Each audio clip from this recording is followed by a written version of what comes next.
Waitress brings her baby to work, and they say the child isn't hers.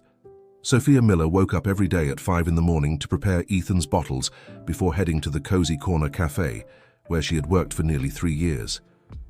Muffin 2. Her small one-bedroom apartment in Bloomfield, a town outside New York, she did her best to care for her 4-month-old baby after the local daycare closed for renovations.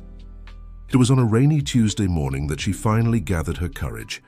She wrapped Ethan in several blankets, packed extra diapers in her bag along with 3 bottles, and knocked on the cafe's back door. Mr. Johnson, the owner, widened, his eyes at the sight of the small bundle in the arms of his most dedicated waitress. "Sophia, what's this?" he asked, scratching his graying head. "It's Ethan, my son. The daycare closed for renovations and I have no one to leave him with. I promise he won't be a bother. I brought a little basket for him to stay." "In the corner of the kitchen," Sophia explained, her voice trembling and eyes watery, bracing for the worst. Mr. Johnson sighed deeply, looked at the peacefully sleeping baby, and then at his employee. In 3 years, Sophia had never been late, never complained about small tips or difficult customers. "Only until the daycare reopens, Sophia, and he stays in the staff area, away from customers," he finally said. The relief on Sophia's face was immediate. She thanked him repeatedly as she arranged the small basket she'd brought near the pantry, and so began the routine that, unbeknownst to her, would completely change her life in the coming weeks. For the first few days, Ethan behaved surprisingly well. He slept most of the time, and when he woke, Sophia could quickly feed him during the cafe's quieter moments. The other 2 employees, Mrs. Wilson from the kitchen and Jenny, the other waitress, adored the baby and helped however they could. Then, on a Wednesday, 10 days later, Mrs. Blackwell walked in. Tall, always dressed, in expensive clothes and understated jewelry, Mrs. Blackwell was known in the small town as the widow of Judge Fairfield. Her well-preserved 60-something appearance rarely graced simple establishments like the Cozy Corner Cafe. That day, however, she entered, asking only for a black coffee, and sat at a table near the kitchen. That's when she heard Ethan cry. "Is there a baby here?" she asked, her perfectly groomed eyebrows furrowing. Sophia, who was balancing a tray with 3 coffees and 2 pies while listening to her son cry, felt her face grow warm. "He's my son, ma'am. I'm sorry for the disturbance. I'll calm him right away," she replied, hurrying to deliver the orders. Instead of being annoyed, Mrs. Blackwell seemed instantly intrigued. She watched closely as Sophia rushed to the staff area, and minutes later, when the waitress returned with the now calm baby resting on her shoulder, the wealthy woman smiled for the first time. "May I see him?" she asked, her voice unexpectedly gentle for such an imposing figure. Sophia hesitated. She wasn't used to attention from people like Mrs. Blackwell, but she didn't want to be rude to a customer. She stepped forward, shyly, and turned Ethan so the woman could see him. What Sophia didn't expect was the intensity with which Mrs. Blackwell studied every feature of the baby's face. Her eyes traced his light tan skin, his dark curly hair, the shape of his eyes. "He doesn't look much like you," the woman remarked, her tone impossible to read. Was it a simple observation or a veiled accusation? "He takes after his father more," Sophia replied curtly, taking a step back. That same day, Mrs. Blackwell returned for afternoon tea, and the next morning she came back for breakfast. She always sat near the kitchen, always asked to see Ethan, always had questions. Exactly how many months old is he? Where was he born? Is the father involved? Each question made Sophia more uncomfortable. Then on Friday, during a particularly busy rush, Ethan started crying insistently in the staff area. Unable to handle all the customers while comforting her son at the same time, Sophia grew visibly stressed. That's when Mrs. Blackwell stood up. "Let me hold him for a while so you can work," she offered, with a smile that didn't reach her eyes. "No need, ma'am, I can manage," Sophia replied, trying to hide the panic in her voice. "I insist. I raised 3 children. I know how hard it is, and you need to work." Mrs. Blackwell was already heading toward the restricted area. Mr. Johnson, who had been watching from the counter, stepped in. "Mrs. Blackwell, that area is for staff only. Ethan, we've known each other for years. I'm just going to help your employee for a few minutes." The authority in the older woman's voice made the cafe owner back down. Reluctantly, Sophia let Mrs. Blackwell hold Ethan while she tended to the tables. Every few minutes, she glanced back to check on them. Surprisingly, the baby stopped crying in the stranger's arms and even fell asleep. When the rush died down, Sophia approached to take her son back. Mrs. Blackwell handed him over carefully, but not before saying, "He has the same eyes as my granddaughter Isabella did when she was a baby. It's uncanny." Something in the way she said it made Sophia freeze. "Ethan has nothing to do with your family, Mrs. Blackwell," she replied, more firmly than she intended. The older woman gave a sideways smile, picked up her expensive purse, and before leaving said almost casually, "You know, Sophia, I was a family court judge for 20 years before I retired. I learned to recognize when something isn't right, with a child, or with their story." The weekend passed with Sophia consumed by anxiety. She didn't have Saturdays off, and even on her free Sunday she couldn't relax. Mrs. Blackwell's insinuation echoed in her mind. What had she meant? What was she planning? On Monday, to her relief, the older woman didn't show up at the cafe, nor on Tuesday. Sophia began to think she might have overreacted. Then Wednesday came and everything fell apart. The cafe was relatively quiet that morning. Sophia was serving an elderly couple when she saw Mrs. Blackwell walk in, but not alone. Beside her was a younger woman in formal clothes holding a briefcase, and behind them, 2 uniformed officers. Mr. Johnson stepped out from behind the counter, concerned. "What's going on, Mrs. Blackwell?" The older woman ignored him and walked straight to Sophia, who stood frozen with a tray in her hands. There's Dr. Margaret from Child Protective Services," Mrs. Blackwell announced, "and these officers will be assisting her." The floor seemed to vanish beneath Sophia's feet. Instinctively, she looked toward the staff area, where Ethan slept in his makeshift bassinet. "Child Protective Services? What are you talking about?" Her voice came out barely above a whisper. The woman with the briefcase stepped forward. "We've received a report of possible unlawful custody of a minor. We need to verify the child's documentation and your relationship to him," she said in a professional tone that turned Sophia's blood to ice. "Unlawful custody? He's my son." Sophia finally found her voice, louder than she meant to, drawing the attention of the few customers. "Then you won't mind showing his birth certificate and explaining why there's no record of his birth at any hospital in the area, right?" Mrs. Blackwell asked, her smile not hiding her satisfaction. Sophia's legs nearly gave out. How did Mrs. Blackwell know that? How did she have access to that information? Just then, Ethan began to cry. Maternal instinct took over and Sophia dropped the tray on a table, rushing to pick up her son. But one of the officers intercepted her, blocking her path.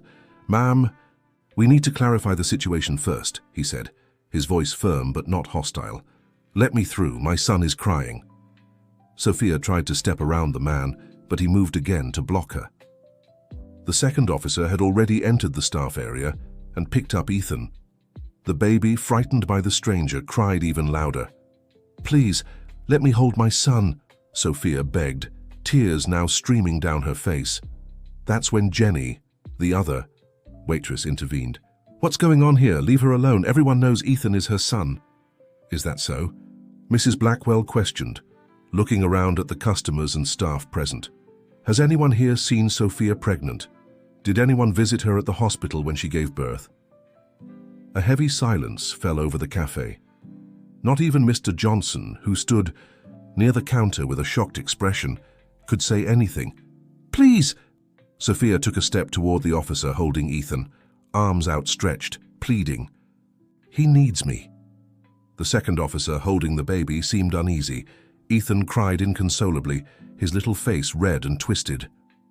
"According to our preliminary information, there's no birth record listing you as the mother in the last 6 months," the social worker explained, flipping through papers in her folder. "We need to investigate this child's origins." "You can't take my son," Sophia shouted, trying again to reach Ethan, only to be blocked by the first officer. The cafe's customers watched in horror, some murmuring among themselves. Jenny was on the phone, apparently calling someone in panic. Mr. Johnson finally stepped forward. "This can't be right. I've known Sophia for years. She wouldn't do anything illegal," he defended, though his voice betrayed his uncertainty. Then she won't mind clarifying things formally, Mrs. Blackwell replied. If everything checks out, the baby will be returned to her quickly. Sophia felt like she might faint. The pain of seeing her son in a stranger's arms, crying desperately, was unbearable. Then, in her despair, she cried out, "He's not my biological son, he's my nephew, his mother asked me to raise him." The entire cafe fell silent. Even Ethan seemed to quiet for a moment. "Finally the truth," Mrs. Blackwell said triumphantly. Sophia dropped to her knees, openly sobbing now. "My sister Emily gave him to me when he was born. She couldn't take care of him. She was sick. She asked me to raise him as my own. I just wanted to protect him." She wept. "Please don't take him from me. I'm the only mother he's ever known." The social worker signaled to the officer holding the baby. "I'm sorry, Ma'am, but we need to take the child to a safe place while we investigate your story. It's procedure." "No." Sophia sprang up, rushing toward the officer holding Ethan. This time, she reached them and grabbed the baby's blanket. "Please, he's only 4 months old. He needs me." Time seemed to freeze. Sophia, desperate, trying to reach Ethan as he cried in the officer's arms, the other officer gently restraining her, Mrs. Blackwell watching with an unreadable expression. The customers in shock, Mr. Johnson and Jenny frozen, unsure how to help. "Please," Sophia whispered one last time. The officer hesitated, glancing at the social worker for guidance. The woman sighed. "You have 5 minutes to calm him and say goodbye. After that, you'll need to report to Child Protective Services to give your statement." With trembling hands, Sophia took Ethan from the officer's arms. Instantly, the baby began to calm down as he recognized the familiar scent and warmth. She held him tight, her tears falling onto his little face. "Mommy will come get you soon, my love, I promise," she whispered, rocking him back and forth. "I promise I'll bring you back home." 5 minutes had never passed so quickly in Sophia's life. When the social worker signaled that time was up, she felt as if a part of her soul was being torn away along with the baby. Ethan, who had finally settled in her arms, started crying desperately again as he was handed over to the social worker. "You can bring his things," the woman said, her tone attempting kindness but sounding mechanical instead. On shaky legs, Sophia gathered the bag, with diapers, bottles, and the few clothes she had brought to the cafe. She handed everything to the social worker, along with the worn-out stuffed bear that was Ethan's favorite. "He can't sleep without it," she explained, her voice barely audible. When the officers left the cafe carrying Ethan, the baby's cries echoed down the street. Sophia stood frozen in the doorway, feeling as if she had lost the ability to breathe. For a moment, she thought about running after them, begging again, doing anything to stop them from taking her son. It was Mr. Johnson who held her back, gripping her shoulders firmly. "Sophia, if you do that, you'll only make things worse. We need to handle this legally." "He's my son, Mr. Johnson," she sobbed. "No matter how he came to me, he's my son." The older man hugged her, letting her cry on his shoulder. The customers began to disperse, some casting sympathetic glances, others curious and a few even judgmental. Mrs. Blackwell was the last to leave, pausing briefly in front of Sophia. "You should have told the truth from the beginning," she said. "Now the child will receive proper care while your situation is resolved." Sophia lifted her face, her red, swollen eyes locking onto the older woman's. "Why did you do this? What did I ever do to you?" Mrs. Blackwell adjusted her expensive purse on her shoulder. "It's nothing personal, dear. It's about doing what's right for the child. Love isn't always enough." As the woman walked out of the cafe, Sophia felt a hatred she had never known before. How dare that privileged woman decide what was best for Ethan? How dare she separate a baby from the only person he knew as his mother? But beneath the hatred was a paralyzing fear. What if she couldn't get Ethan back? What if they uncovered all the details about how he had come to her? What if her sister Emily, who didn't even know where she was now, reappeared and made things even more complicated? Jenny approached, offering a glass of water and a tissue. "We'll fix this, Sophie. We'll bring Ethan back." Sophia wiped her tears and nodded, clinging to that promise. But deep down, she knew her battle had only just begun, and it would be the hardest fight of her life. The next day, her eyes still swollen from crying, Sophia arrived at Child Protective Services promptly at 9 in the morning. She had spent the entire night awake, her small apartment unbearably quiet without Ethan's sounds. Every time she closed her eyes, she saw his little face crying in the officer's arms. Dear listener, if you're enjoying the story, take a moment to like and especially subscribe to the channel. It helps us so much as we're just starting out. Now continuing. In the waiting room, other mothers sat with their children, the contrast between them holding their little ones, and Sophia alone made her heart ache even more. So her caseworker finally called her, leading her to a small room with a table, 3 chairs, and a window overlooking a grey courtyard. I'm Carol Henderson, a caseworker. The woman introduced herself, different from the social worker from the day before. I'm following the case of baby Ethan. How is he? Was Sophia's first question, unable to contain her anxiety. Did he sleep? Eat? He only takes his bottle warm and doesn't like the round nipple? The counselor raised her hand, stopping the flood of worries. The baby is fine. He's in a temporary foster home with experienced professionals, she replied, her neutral tone doing little to reassure Sophia. I want to see him, Sophia demanded. That will be possible once we clarify the situation. The counselor opened a folder. We need to understand how this child came to you without any legal adoption or guardianship process. Sophia took a deep breath. She had decided to tell the truth no matter how complicated it was. It was her only chance to get Ethan back. Ethan is my younger sister, Emily Miller's son. She had him 4 months ago at Mercy Hospital in Ridgewood. Sophia began, her hands gripping the fabric of her jeans. Emily is only 19 and has problems. When she found out she was pregnant, her boyfriend disappeared. She thought about ending the pregnancy, but it was already too far along when she finally got the courage to tell someone. The counselor took notes, her face revealing no reaction. The whole pregnancy, Emily said. She didn't want the baby, that she'd give him up for adoption. Sophia continued. Our parents are gone, it's just the 2 of us. I tried to convince her to keep him, promised to help, but she's always been unstable. Sophia paused, painful memories resurfacing. When Ethan was born, Emily didn't even want to see him. She stayed at the hospital just long enough, and when discharged, simply handed me the baby and said, either you take him or I'll leave him on some church's doorstep. I had no choice. And you didn't think to contact the proper authorities? The counselor asked, looking up from her notes. I did, but Sophia hesitated. How could she explain the fear she felt? Emily already had a history of drug problems. I was afraid Ethan would be sent to a shelter while the legal process dragged on. He was so small, so fragile. I thought I could sort things out later. And where is your sister now? The question Sophia dreaded most. I don't know. After she gave me Ethan, she disappeared. I think she went to New York, but I'm not sure. She hasn't answered my calls in almost 3 months. The counselor made a few more notes before speaking again. Mrs. Miller, I need to be clear. What happened was an illegal transfer of custody. Legally, you have no rights to this child. The words hit Sophia like a punch to the gut. But I'm the only family he has. I'm the only mother he knows. Her voice rose, desperation taking over. I understand your attachment to the child, but there are legal procedures that must be followed. The counselor kept her tone professional. The baby will remain in state custody while we try to locate the biological mother. What if you can't find her? What if she doesn't want Ethan back? Sophia asked, fearing the answer. In that case, the child would enter the National Adoption Registry.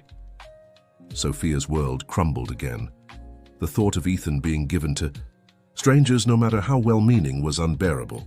What can I do? She asked, her voice now barely a whisper. There must be some way to get him back. The counselor closed the folder and looked directly into Sophia's eyes for the first time since the interview began.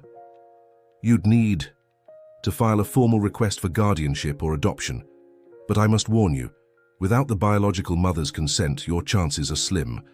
Plus, the fact that you kept the child illegally these past months won't look good to the judge. But Ethan was well cared for. Sophia protested. Ask anyone at the cafe or the neighbors. He never lacked for anything. Fellas, I don't doubt your care, but the law exists for a reason, replied the counselor. I'll refer you to the public defender's office. They can guide you better on the next steps. As Sophia was about to leave the room, she mustered the courage to ask one more question. "Can I see him, please, even if it's just for 5 minutes?" The counselor hesitated, checking her watch. "Come back tomorrow at 3 in the afternoon. I'll arrange a supervised visit." It was little, so very little, but it was better than nothing. Sophia thanked her with a choked voice and left the room feeling both defeated and determined. She would fight for Ethan with all her strength. On the sidewalk outside the Child Protective Services, Sophia paused for a moment to catch her breath, trying to gather her thoughts. She needed a lawyer, but with her waitress salary, how could she afford the fees? She needed to find Emily, but where should she even start looking? That's when she heard a voice behind her. "Sophia?" She turned and was surprised to see Mr. Thompson, one of the regulars at the Cozy Corner Cafe. He must have been in his 70s, always ordering coffee with milk and toast every morning.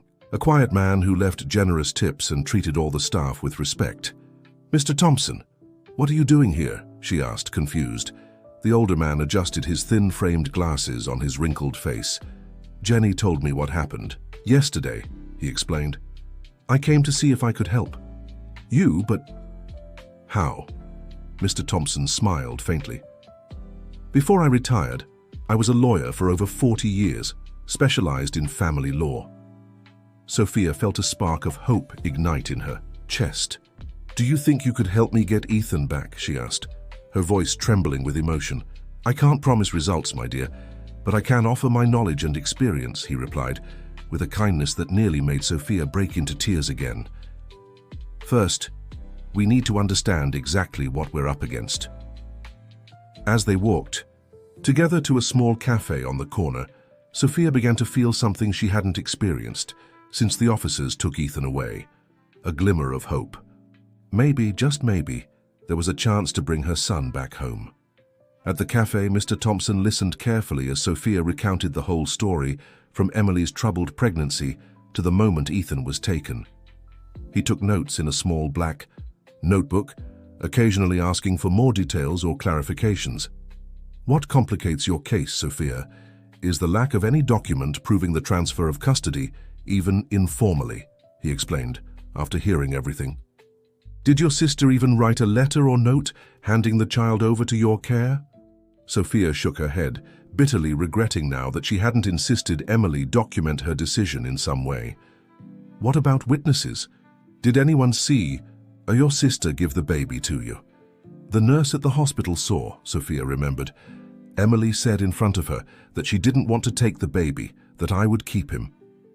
Mr. Thompson wrote that down. "That could be useful. We need to find that nurse, and more importantly, we need to try to locate your sister. Without her consent or proof that she permanently abandoned the child, the process will be much more complicated." "But I don't even know where to start looking for Emily," Sophia confessed, feeling despair creep back in.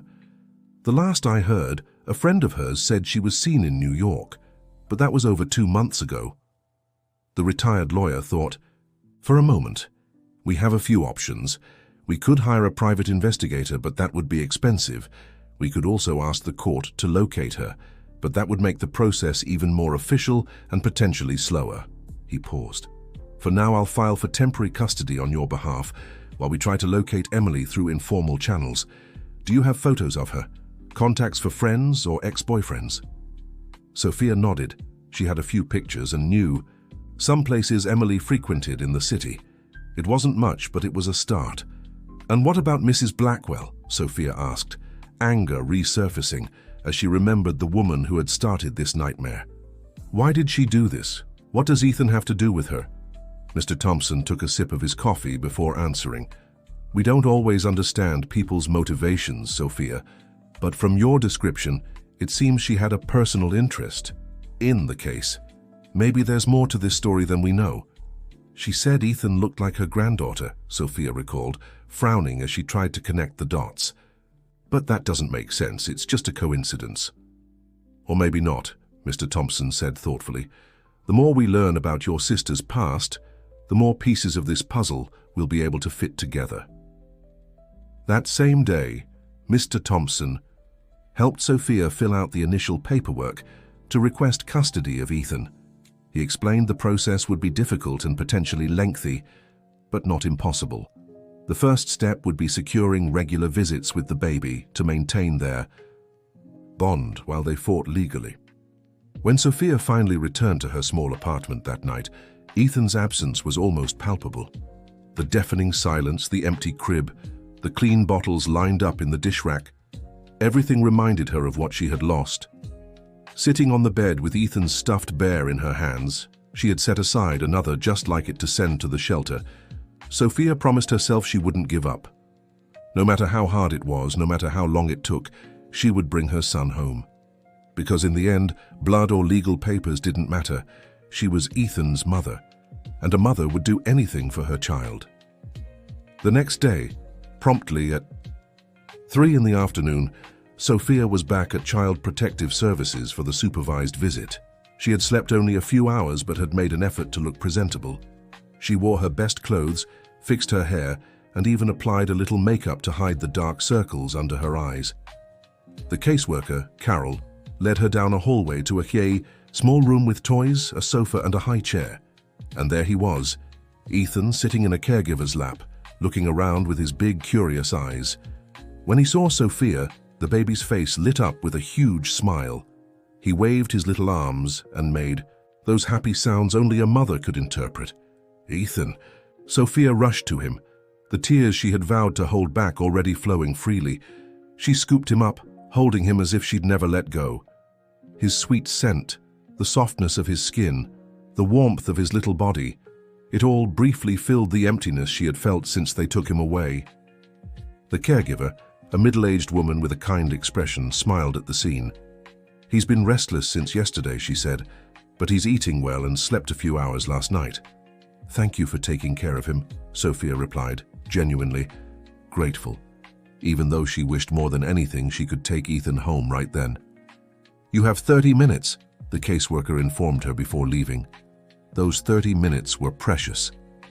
Sophia talked to Ethan, sang his favorite songs, played with him, memorizing every expression, every laugh, every new movement he might have learned in just one day away from her. When the caseworker returned to end the visit, Sophia felt her heartbreak all over again. Handing Ethan back to the caregiver was one of the hardest things she had ever done. "When can I see him again?" she asked, her voice choked. "Visits will be twice a week until the first hearing," replied the counselor. "Monday and Thursday, same time." So little. Twice a week, 30 minutes each time. How was it possible to reduce her life with Ethan to just 1 hour a week? "Check in with the public defender's office at reception," the counselor reminded her. "The sooner we start the legal process, the better the chance of a favorable resolution." Favorable? As if there was any other acceptable outcome besides Ethan coming home with her. As she left the building, Sophia was met with a surprise.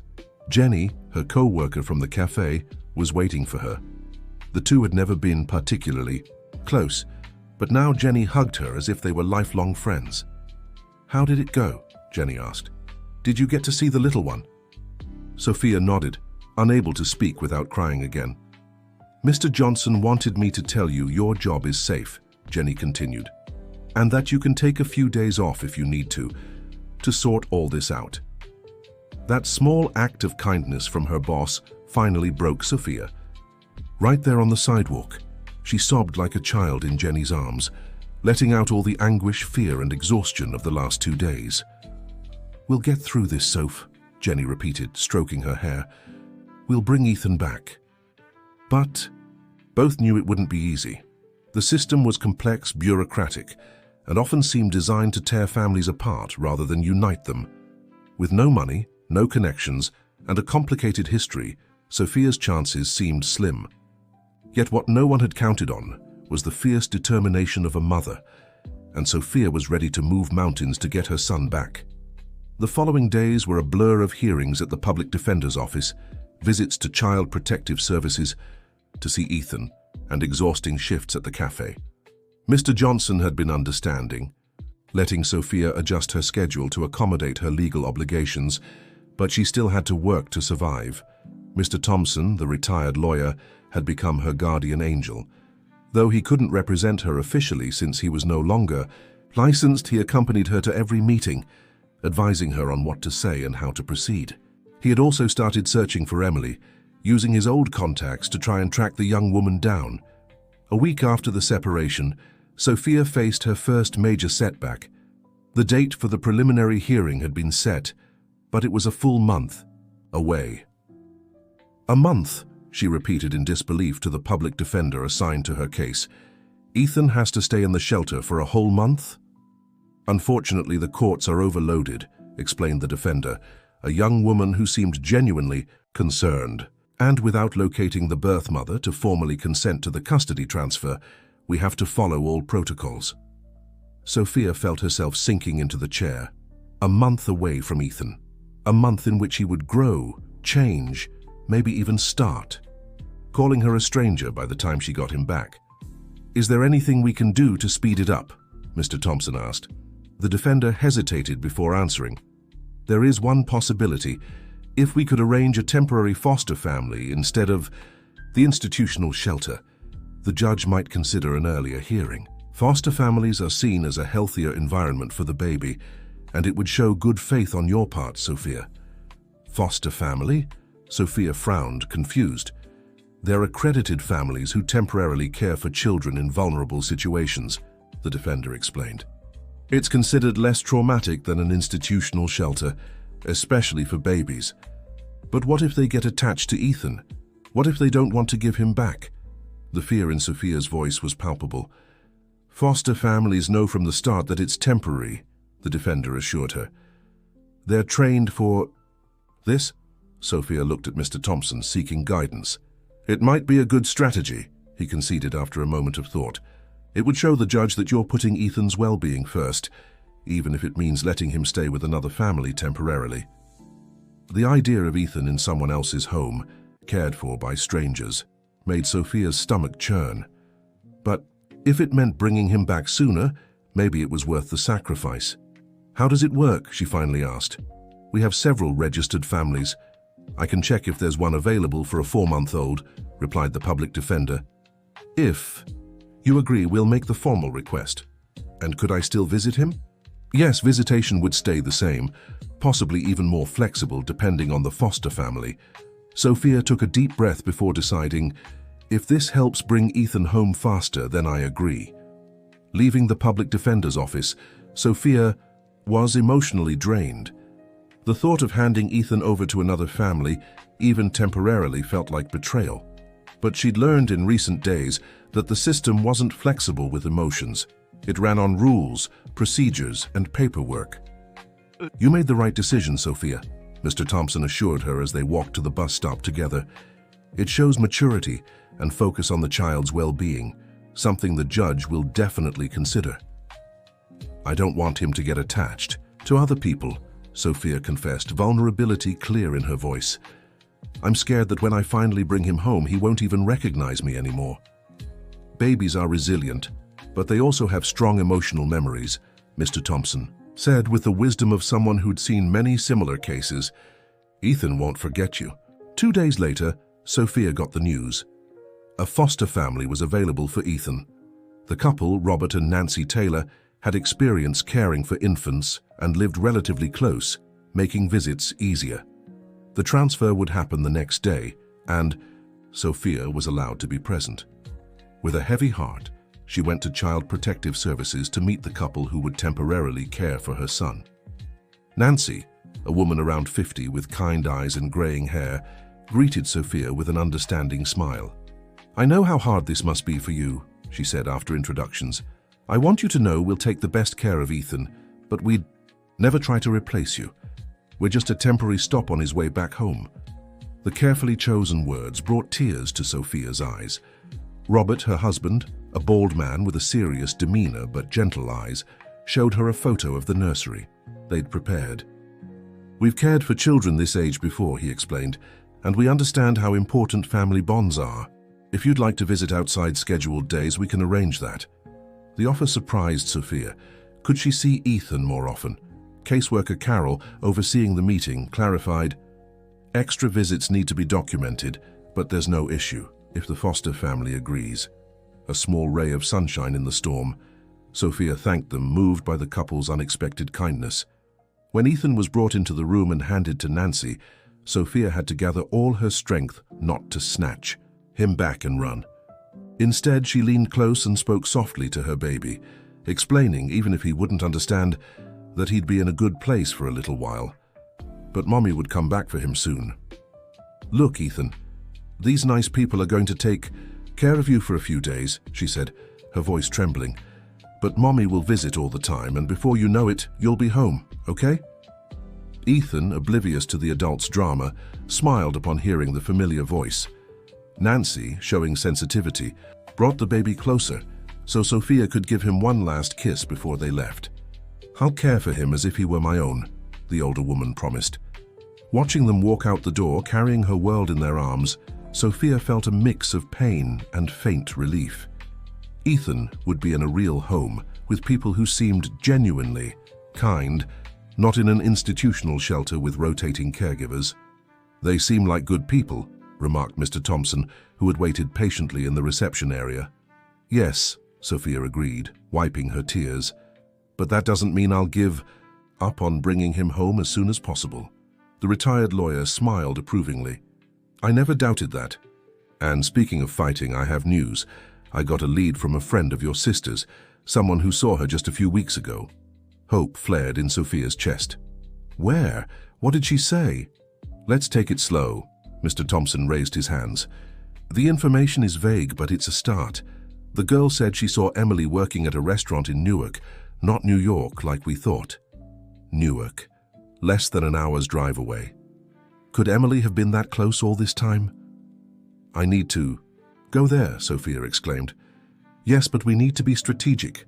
The old lawyer adopted his professional tone. "First, we'll confirm the information. I know someone in Newark who can check the restaurant discreetly. We don't want to scare your sister and make her run again." Sophia reluctantly agreed. The urge to rush to Newark immediately was nearly overwhelming, but Mr. Thompson was right. Emily had always been skittish, especially when cornered. "How long will this take?" she asked anxiously. 2, maybe 3 days for a preliminary confirmation. If it's really her, we can go together this weekend." More waiting, more days without Ethan, more uncertainty. But now, at least, there was a light at the end of the tunnel. At the cafe, Sophia tried to distract herself with work. The customers, already aware of the situation through the small town's inevitable gossip chain, showed their support. Some had even pitched in to help with travel costs for her visits to Ethan. Mr. Johnson had revealed a side of himself Sophia hadn't known. Beneath his stern boss exterior was a compassionate man who had rearranged the entire work schedule to accommodate her needs. "How long until the hearing?" he asked one particularly quiet afternoon at the cafe. 24 days, Sophia replied, counting each day like an eternity.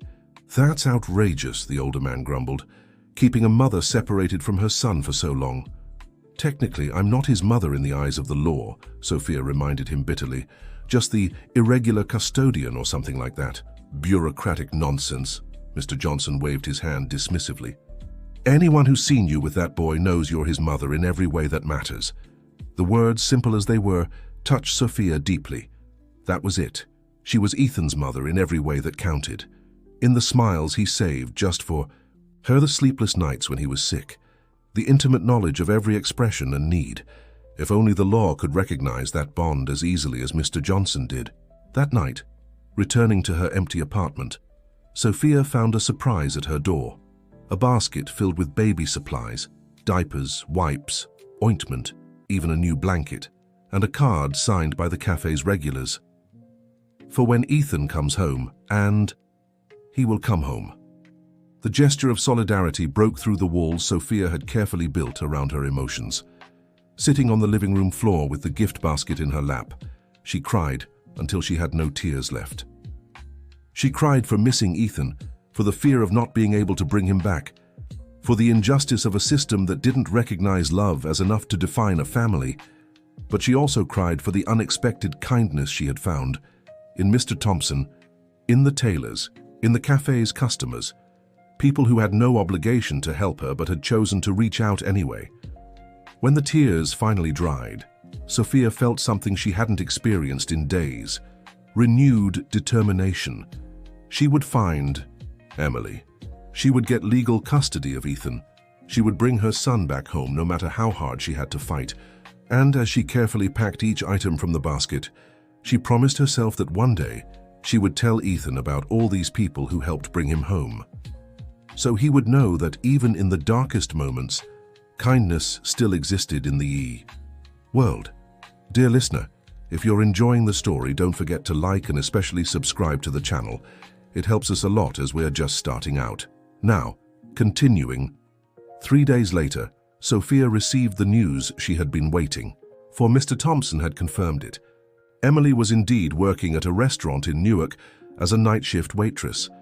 The contact in Newark had even managed to get a discreet photo, leaving no doubt it was definitely Sophia's younger sister.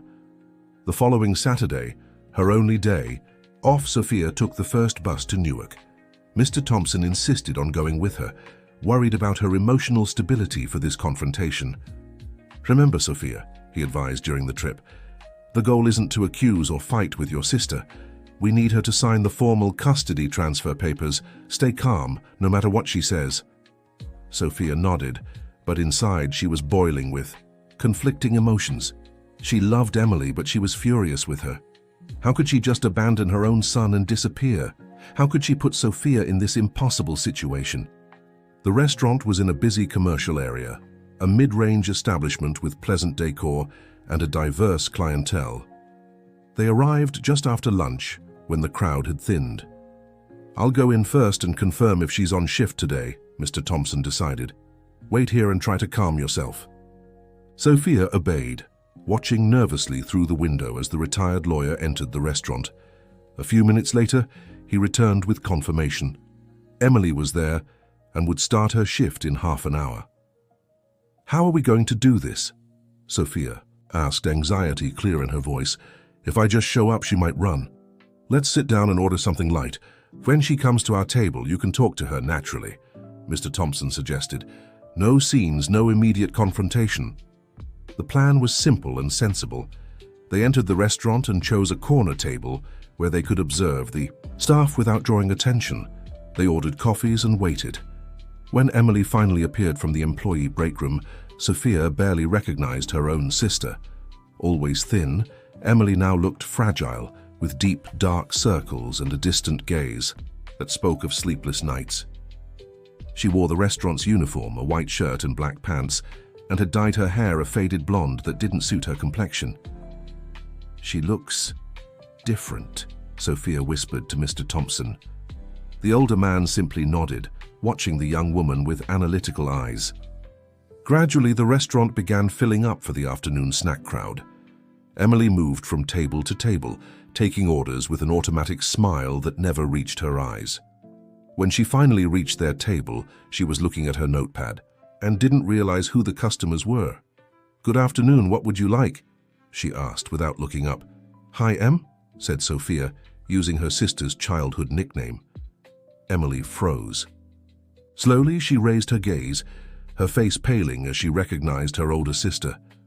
"Soph, what are you doing here?" she stammered, glancing around nervously as if searching for an escape route. "We need to talk, Em." "It's about Ethan," Sophia replied, keeping her voice low and calm, though her heart pounded wildly. "Ethan?"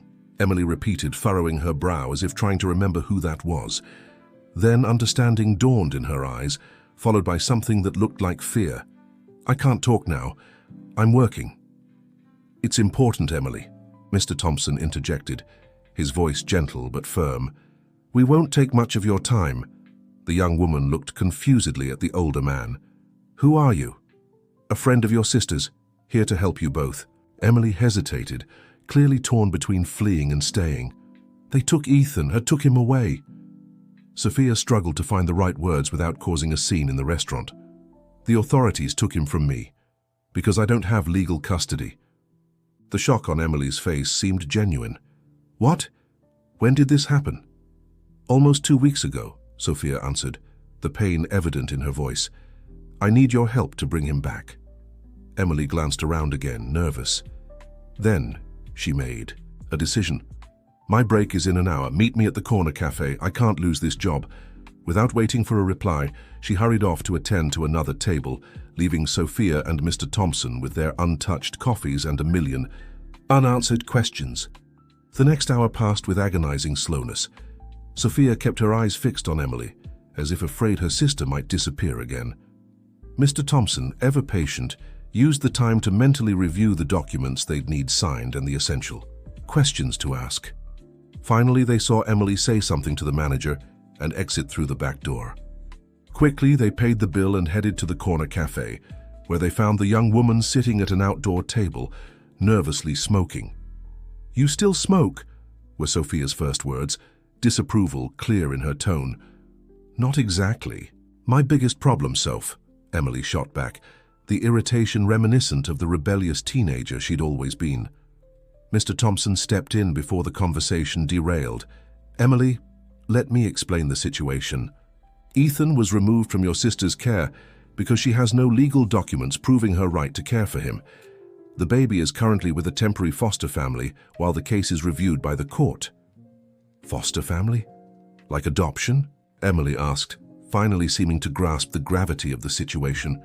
"Temporary for now," Mr. Thompson clarified. "But if we don't resolve this, Ethan could enter the National Adoption Registry and be legally adopted by another family." Emily stubbed out her half-smoked cigarette, her hands trembling slightly. "I didn't know. I thought everything was fine. That Soph was taking care of him." "And I was," Sophia exclaimed, unable to contain her emotion. "I had everything under control until that woman, Mrs. Blackwell, started meddling and called Child Protective Services." At the mention of the name, something shifted in Emily's expression. Recognition, maybe even fear, crossed her face. "Blackwell? Cecilia Blackwell?" she asked, almost in a whisper. "Yes, the judge's widow. You know her?" Sophia asked, surprised. Emily looked away, suddenly very interested in shredding the paper napkin in front of her. "Not exactly, but I know who she is." Mr. Thompson, with his years of experience reading people, sensed there was more to the story. "Emily, to help Ethan, we need the full truth. What's your connection to Mrs. Blackwell?" The young woman took a deep breath as if gathering courage. "Ethan's father," she began hesitantly. "It was Christopher, her grandson." Sophia felt as if the ground had disappeared beneath her feet. "What? You never told me who the father was. You said it was some guy you met at a party." "I lied, okay?" Emily raised her voice defensively. "Christopher and I met when I was working temporarily at Mrs. Blackwell's house. He was visiting his grandmother, back from a semester in Europe or something. We got involved. When I found out I was pregnant, he had already gone back to New York. I tried to contact him, but he blocked me. Said he didn't want anything to do with it, that it probably wasn't even his. Now everything was starting to make sense. Mrs. Blackwell's interest in Ethan, the comments about how he resembled her granddaughter. "Does she know?" Sophia asked, still processing the revelation. "I don't know," Emily admitted. "I never told anyone but you just now. I didn't even tell Christopher I actually had the baby. After he rejected me, I decided to move on alone, or rather I decided you would move on with Ethan." Mr. Thompson, ever focused on practicality, asked, "Do you have any proof of paternity? Messages, photos, anything that can confirm the relationship?" Emily hesitated before answering. "I have a few photos of us together, and messages from the beginning before he blocked me. I saved everything. I don't really know why." "That could be crucial," the lawyer said. "But first, we need you to sign a formal statement granting custody of Ethan to Sophia. That will help with the immediate court proceedings." "What about Mrs. Blackwell?" Sophia asked. "If Ethan really is her great-grandson."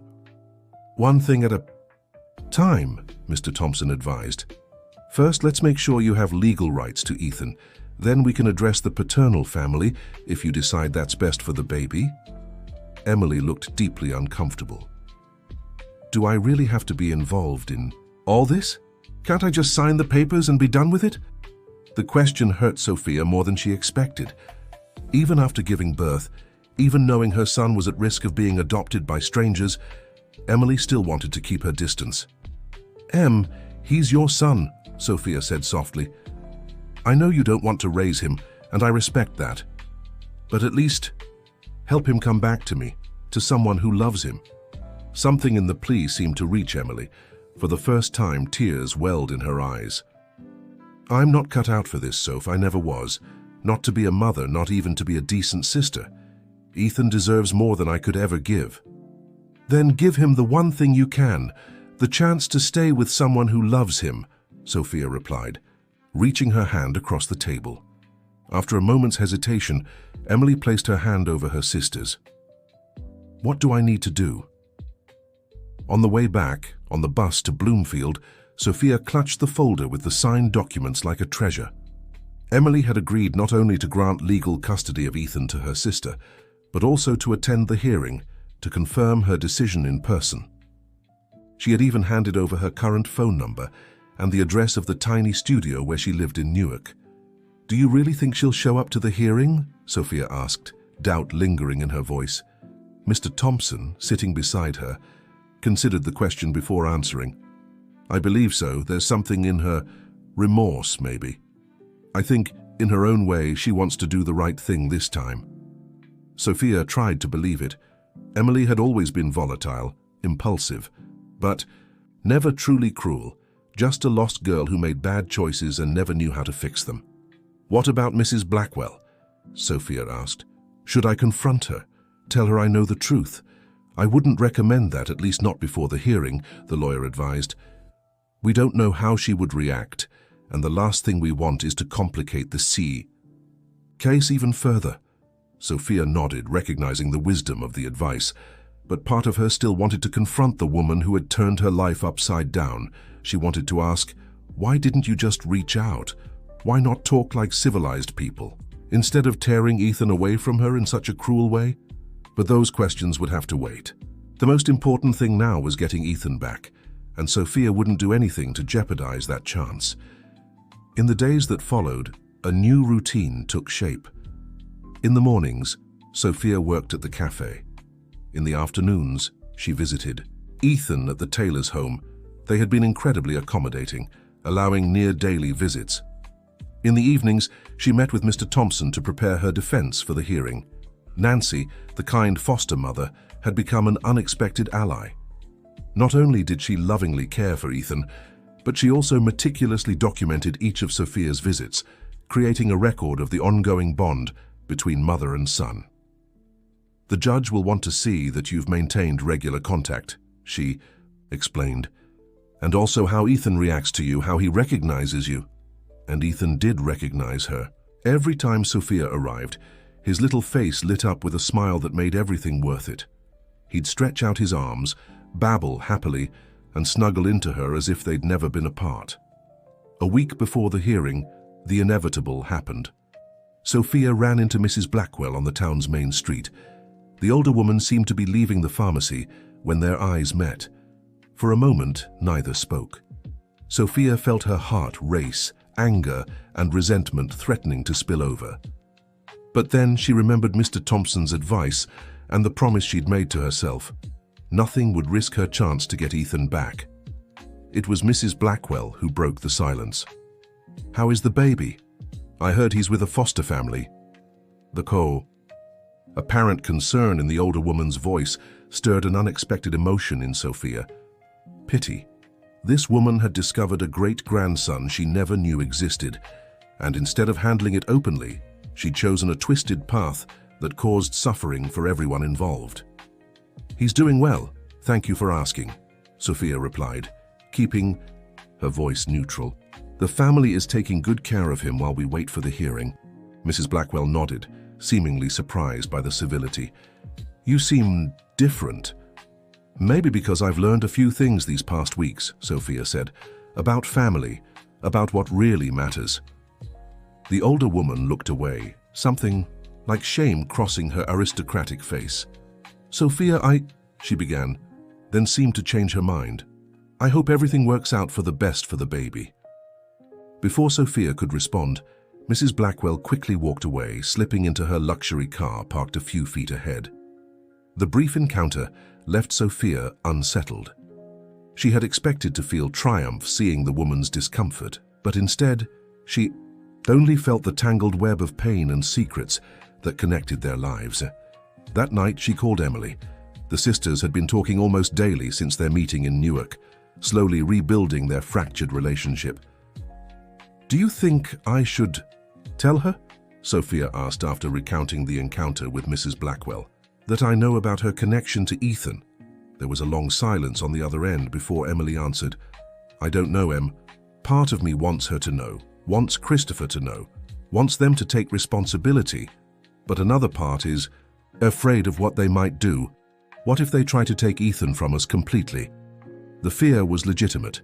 A wealthy, influential family like the Fairfields had resources Sophia could never match. "Mr. Thompson thinks we should wait until after the hearing," Sophia remarked.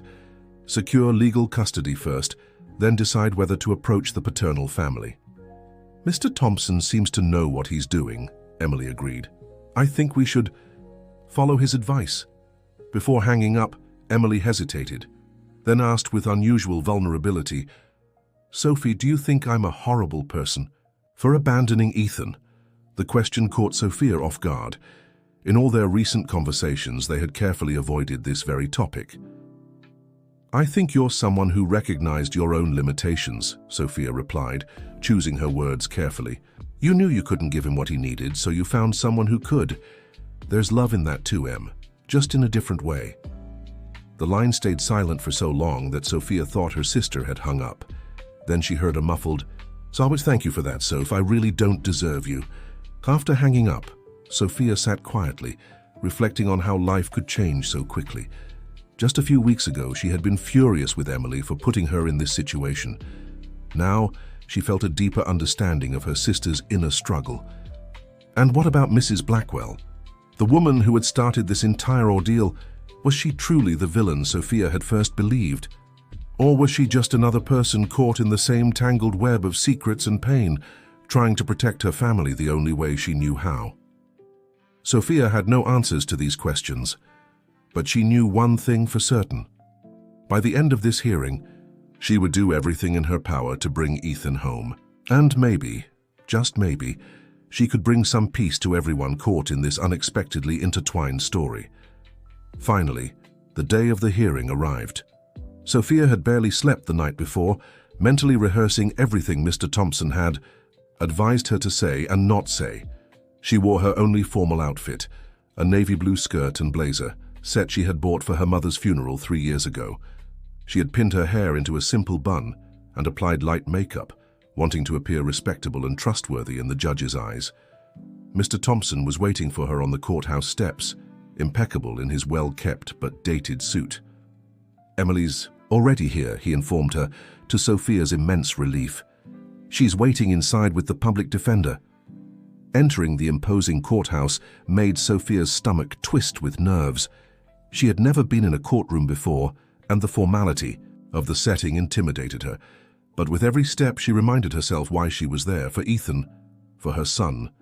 Inside the hearing room, Sophia immediately spotted her sister, seated beside the public defender. Emily looked just as nervous as she was, constantly adjusting the collar of her new blouse, likely bought just for the occasion. When their eyes met, Emily offered a small, encouraging smile that eased some of Sophia's anxiety. Then the side door opened and Sophia's blood ran cold. Mrs. Blackwell entered, accompanied by a man in an expensive suit whom Sophia assumed was a lawyer. "What is she doing here?" she whispered to Mr. Thompson, panic clear in her voice. "She was probably called as a witness since she made the initial report," he explained calmly. "Don't worry. We were prepared for this possibility." Before Sophia could respond, the main door opened again and a social worker entered.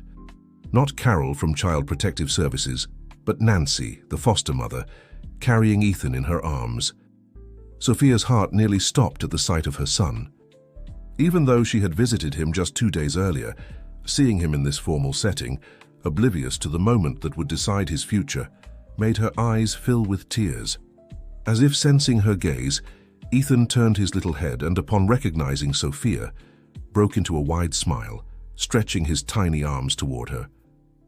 The spontaneous gesture didn't go unnoticed by the social worker accompanying Nancy, who made a note on her clipboard. "All rise for the Honorable Judge William Richardson," announced the bailiff. The judge, a middle-aged man with a serious but not stern expression, entered and took his seat. After the initial formalities, the hearing truly began.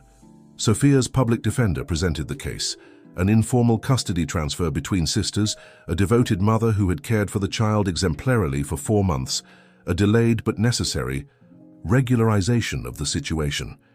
The judge listened attentively, jotting down a few notes before asking Emily to give her testimony. Visibly nervous, Emily recounted her unplanned pregnancy, her fragile emotional state, her decision to entrust her son to her older sister, the only person she fully trusted. "And today, you're here to formalize this custody transfer?" asked the judge. "Yes, Your Honor," Emily replied, her voice steadier than Sophia had expected. "My sister is a better mother to Ethan than I could ever be. He recognizes her as his mother. He's happy with her. I want to make official what's already real in every way." The judge nodded, folding his hands on the desk. "Ms. Emily Miller, are you aware that by legally transferring custody, you're relinquishing significant parental rights? That your sister will, for all legal purposes, be the child's sole guardian?" "I'm fully aware, Your Honor. That's exactly what I want," Emily answered, briefly glancing at Sophia with what seemed like a mix of sadness and resolve. Next, it was Sophia's turn to testify. Her voice trembled at first but grew steadier as she spoke, describing how she had taken Ethan in, how she had adapted her life to care for him, how she had built a stable routine despite limited resources. "I always intended to formalize the situation," she explained, "but I was afraid that if I approached the authorities too soon, Ethan might be placed in foster care while the process unfolded." The judge watched her carefully, giving nothing away. "And now, after this separation experience, what would you do differently if custody is granted to you?" The question caught Sophia off guard, but she answered honestly, "First, I'd make sure all of Ethan's documents are in order. Then I'd build a stronger support network." She glanced at Mr. Thompson, who nodded encouragingly.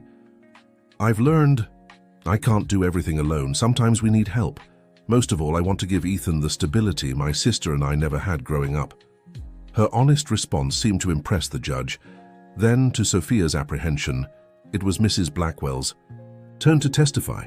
The older woman walked to the stand with the poise of someone accustomed to formal settings. When she began speaking, her voice carried a calmness that contrasted with the turmoil she had caused. "Your Honor, when I reported my concerns to Child Protective Services, I was motivated by the child's well-being," she began. "I saw a young woman who appeared to lack sufficient resources, bringing a baby into an inappropriate work environment, and I suspected something wasn't right." The judge nodded, prompting her to continue. "However," Mrs. Blackwell went on, surprising everyone, "I must admit I acted hastily. I didn't seek to understand the full story before making serious accusations." A murmur rippled through the room.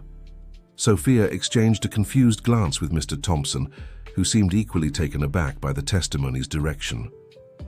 "In recent weeks, I've had the opportunity to reflect on my actions," Mrs. Blackwell continued. "I observed from afar the extraordinary effort Mrs. Sophia Miller made to regain custody of the child. I saw a young woman who, despite limited resources, completely rearranged her life to create suitable conditions for the baby."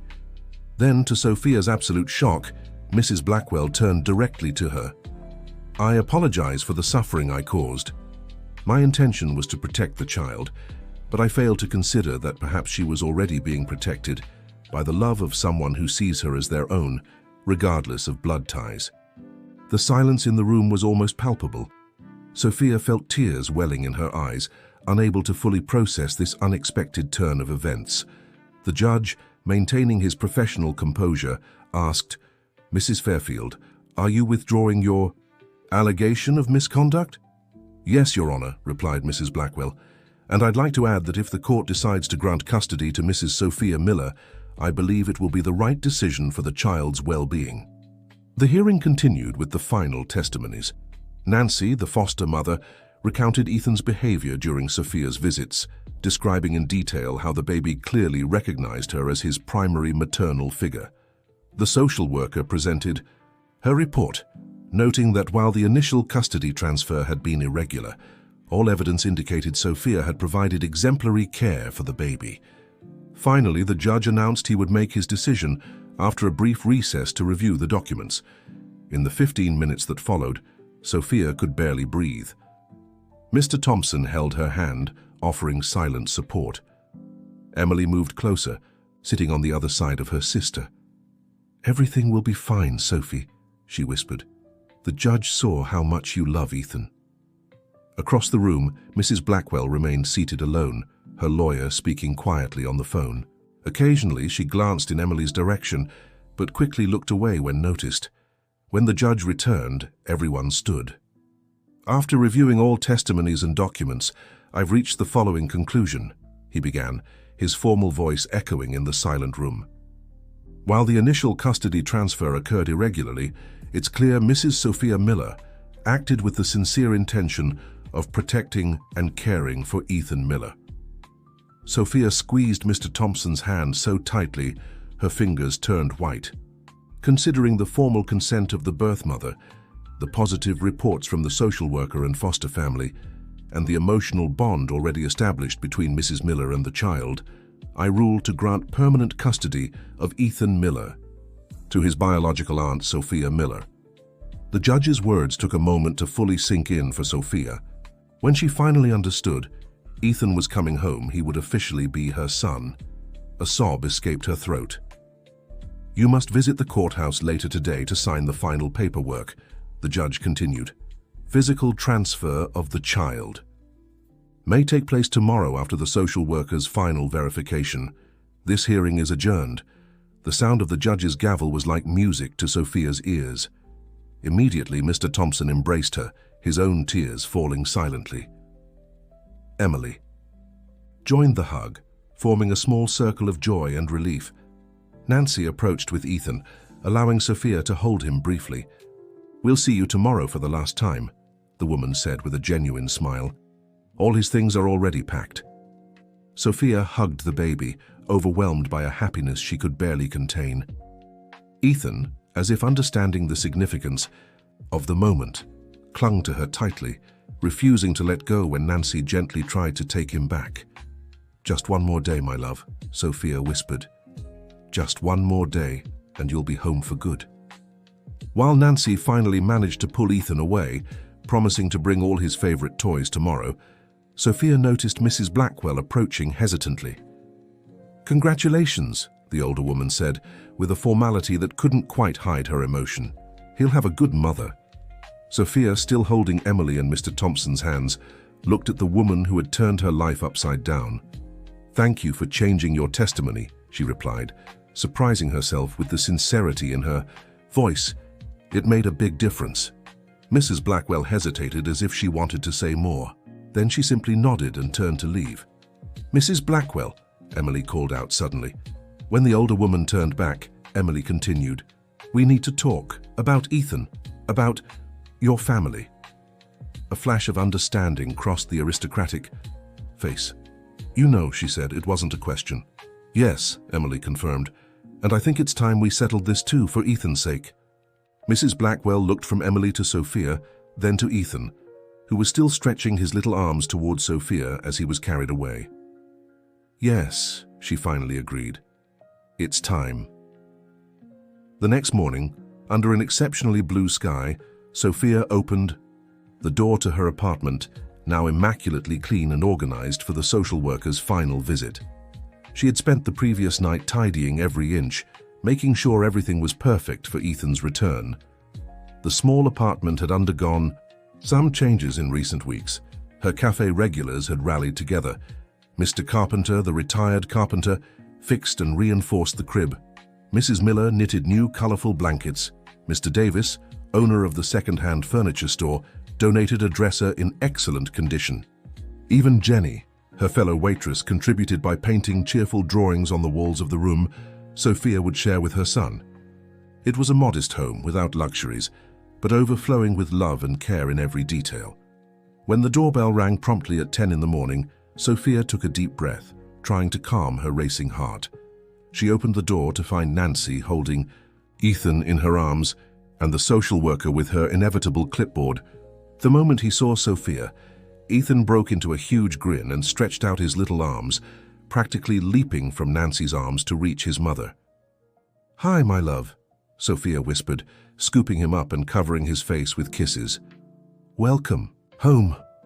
The social worker walked through the apartment, checking the crib, window safety, kitchen suitability, and the stock of diapers and food.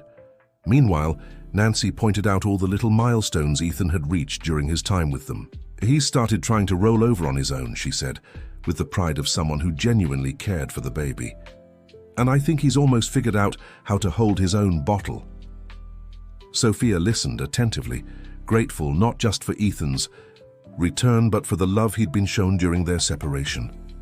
"I'll never be able to thank you enough for what you've done," she said, squeezing Nancy's hand.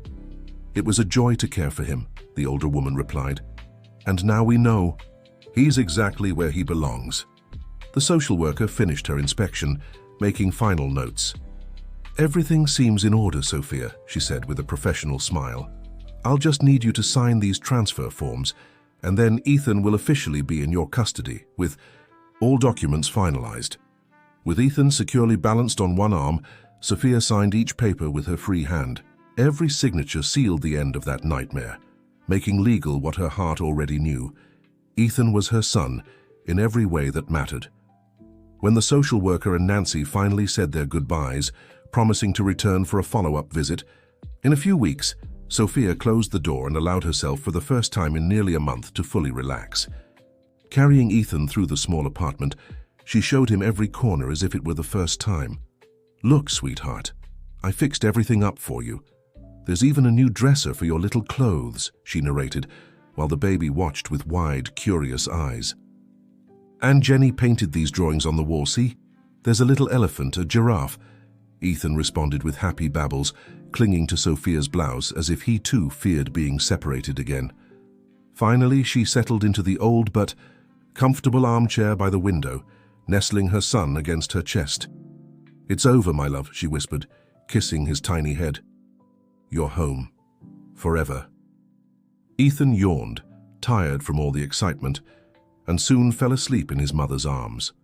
Sophia stayed there, watching his peaceful face, flooded with a quiet, profound joy. By late afternoon, while Ethan still slept in his newly refurbished crib, the doorbell rang again. Sophia opened the door to find Mr. Thompson holding a small bouquet of wildflowers and a radiant smile. "I came to check on you two," he explained. "He's sleeping like an angel," Sophia replied, inviting him in. "You'd never guess he was the same baby who cried every night a month ago." Mr. Thompson settled into the living room, placing the flowers in a glass of water Sophia provided. "And you, young lady, how are you feeling?" "Happy, exhausted, grateful," Sophia listed, sitting across from him. "And a little scared, to be honest." The retired lawyer nodded, encouraging her to continue. "Now it's real, you know," she explained. "I'm officially his mother, responsible for raising a human being, shaping an entire life. It's terrifying." "That's probably the healthiest reaction I've ever heard from a parent," Mr. Thompson replied with a kind smile. "It means you understand the magnitude of the responsibility. And let me tell you something, you'll make mistakes. Everyone does, but what matters is the love and intention behind your actions." Sophia nodded, absorbing the advice. "There's one more thing," she continued hesitantly. "Emily and Mrs. Blackwell are meeting tomorrow to talk about Ethan's paternal family." Mr. Thompson raised his eyebrows, surprised. Emily agreed. "Are you sure?" "Yes, I think the whole process made her realize some truths need to come out," Sophia sighed. "She called me after the hearing, said Mrs. Blackwell has the right to know Ethan is her great-grandson." "And how do you feel about that?" the lawyer asked, always attuned to the emotions behind the words. Sophia thought for a moment before answering, instinctively glancing down the hallway toward the room where Ethan slept. "Scared, to be honest. What if she wants to be part of his life now? What if the whole family suddenly decides to show up?" She bit her lip. "I know it sounds selfish, but I just got him back. I don't want to have to share him with an entire family who didn't even know he existed until now." Mr. Thompson shook his head understandingly. "It's not selfishness, Sophia. It's protection, and it's natural. But think about it. Knowing the other side of his family doesn't mean he'll stop being your son. It just means He'll have more people to love him. What if they try to fight for custody? Mrs. Blackwell has money, influence. After what happened in court, Mr. Thompson smiled. She clearly acknowledged you're the mother Ethan needs. Besides, the court just finalized your custody. It would be extremely difficult to overturn that now unless you proved unfit. The lawyer's words brought some comfort, but Sophia still couldn't shake off the fear completely. I'll go with Emily tomorrow, she decided. I need to be there. I need to see for myself how this conversation will go. A wise decision, agreed Mr. Thompson, and if you need legal support, I'll be available. That night, after Mr. Thompson left, Sophia slept with Ethan nestled beside her in bed. She couldn't bring herself to put him in his crib, not after so much time apart. Every little sigh he made in his sleep was like music to her ears, a confirmation that he was really here, really safe, really home. The next morning, Emily arrived early. She looked nervous but determined. She had dressed carefully, wearing a new blouse and subtle makeup, as if she wanted to make a good impression. You look beautiful, Sophia remarked, genuinely surprised by her sister's effort. Emily shrugged, uncomfortable with the praise. I thought I should put in some effort, since I'm meeting the wealthy Taylor family. There was a bitterness in her voice that Sophia recognized well, the bitterness of someone who had been cast aside, rejected. Are you sure you really want to do this? Sophia asked as she got Ethan ready to leave. No, Emily answered with surprising honesty, but I think I have to. For him. She pointed to her nephew, who was happily playing with a rattle. One day he'll ask questions about his father. I want to be able to say I at least tried to do the right thing. The sisters exchanged a look filled with understanding. Both knew what it was like to grow up with unanswered questions about an absent father. The Fairfield mansion was in the most exclusive neighborhood in town, surrounded by high walls and a flawless garden. When the taxi stopped in front of the gate, Sophia felt her stomach twist with nerves. Ethan, sitting in her lap, stared curiously at the imposing house. Take a deep breath, Emily murmured as she pressed the intercom. The door was opened by a uniformed maid, who led them through a grand foyer into a living room decorated with antique furniture and what looked like valuable paintings. Mrs. Blackwell waited, seated in an armchair, her hands clasped in her lap, a gesture that betrayed her own anxiety. Thank you for coming, she said, rising to greet them. Her eyes immediately fixed on Ethan, who was observing the new surroundings with great interest. He's beautiful. Thank you, Sophia replied, instinctively holding Ethan tighter. He's doing very well. The tension in the air was almost palpable as the three women settled in.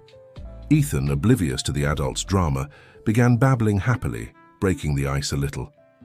He seems happy, Mrs. Blackwell remarked with a genuine smile. That's what matters. Mrs. Fairfield, Emily began after taking a deep breath. I think you already know why we're here. The older woman nodded, her expression growing more serious. I suspected as much. The moment I saw the baby at the cafe, I noticed the striking resemblance to my granddaughter Isabella when she was a baby, and consequently to my grandson Christopher. Christopher Fairfield is Ethan's father, Emily confirmed, her voice steady despite the trembling in her hands. We met when I briefly worked at his house a little over a year ago. When I found out I was pregnant, he rejected me. He said he didn't want any responsibility, that he wasn't even sure the baby was really his. Mrs. Blackwell closed her eyes for a moment, as if absorbing a physical blow. That sounds like something Christopher would do, unfortunately, she said after a pause. My grandson has problems the family has been trying to fix for years with little success. I'm not here to ask for anything, Emily clarified quickly. I don't want money, and I don't want him to take on a fatherhood he rejected. I only came because I thought you had the right to know you have a great grandson. Mrs. Blackwell studied Ethan for a long moment before responding. I appreciate your honesty, Emily, and I apologize for my grandson's behavior. No young woman should go through what you've endured. The sincerity in the older woman's voice took Emily by surprise. She had expected denial, maybe even accusations, but not this gentle acknowledgement. Sophie, who had remained silent until then, finally spoke. What happens now? She asked. voicing the question hanging over them all. Mrs. Blackwell seemed to weigh the question carefully. That depends on you. As Christopher's grandmother and Ethan's great-grandmother, I'd like the chance to know him, to be part of his life, even if from a distance. But I completely understand if you're not comfortable with that. Sophie exchanged a glance with Emily, both surprised by the respectful approach. I thought you might want to, I don't know, take him to live here or something, Sophie admitted. A faint smile crossed Mrs. Blackwell's face.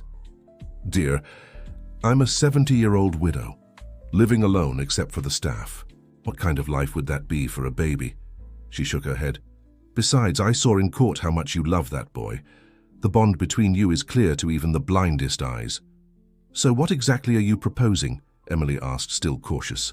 Occasional visits. Maybe Sunday lunches if you're comfortable with that. The chance to watch him grow. Mrs. Blackwell paused before adding, and if you'll allow me, I'd like to contribute to his future. A fund for his education, perhaps. The offer was tempting, especially for Sophie, who had always worried about giving Ethan opportunities she'd never had. But it also brought concerns. What about your grandson, she asked. Will Christopher know about Ethan? Mrs. Blackwell's face hardened slightly. Eventually, yes. But right now, Christopher is in rehab in Europe. He's struggled with addiction for years. I believe for now it's best for everyone, including Ethan, that he stay out of the picture. The frankness of the answer surprised both Sophie and Emily. I don't want Ethan growing up thinking his father abandoned him, Sophie said, voicing one of her deepest fears. It's hard enough growing up without a father, but growing up knowing he was rejected. I understand your concern, Mrs. Blackwell replied. Perhaps when Ethan is older and starts asking questions, we can find a way to explain things without hurting him. Together. The word together lingered in the air. It was an offer of partnership, not interference, an extension of Ethan's family, not a replacement. Slowly, over the next few hours, the initial tension eased. Mrs. Blackwell served tea, showed old family photos, including some of Christopher as a baby. The resemblance to Ethan was striking. Emily, in turn, shared details of her pregnancy, those first moments after birth, and how she made the difficult decision to entrust her son to her sister's care. It was an honest conversation, sometimes emotionally hard, but necessary. By late afternoon, as the sisters prepared to leave, something had shifted. They were no longer adversaries bound by a child, but three women beginning to understand that despite their differences, they shared a love for that little boy. May I hold him? Mrs. Blackwell asked hesitantly as they were leaving. Sophie paused, only a second before placing Ethan in the older woman's arms. The look of wonder on Mrs. Blackwell's face as she gazed at the baby left no doubt about the sincerity of her intentions. Hello, Ethan, she whispered, her eyes shining with unshed tears. I'm your great-grandmother. Ethan, in response, smiled and grabbed a strand of the woman's perfectly styled hair, making everyone laugh. 6 months had passed since that first meeting. Sophia Miller's life had changed considerably. With Mrs. Blackwell's help, she had landed a better job as an assistant manager at a reputable restaurant, with more flexible hours and a salary that allowed her to rent a larger apartment in a safer neighborhood. Emily Miller had also made progress. Inspired by her sister's example of responsibility, she enrolled in a nursing technician course and was determined to build a more stable life. Though she still didn't feel ready to take on a maternal role in Ethan's life, she had become a present and loving aunt. As for Mrs. Blackwell, she kept her word. She visited Ethan once a week, always respecting the boundaries Sophia had set. She never tried to impose her will or question the young mother's decisions. On the contrary, she became an unexpected ally, offering advice when asked and silent support when needed.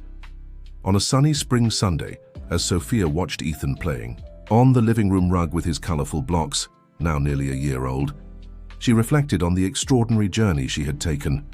The path had been winding, painful at times, but it had led to a better place than she could have ever imagined.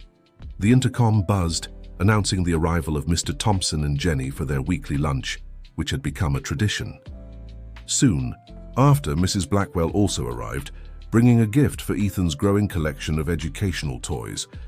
And to Sophia's surprise, Emily showed up unannounced, wearing a genuine smile and news about a possible internship opening at the city hospital.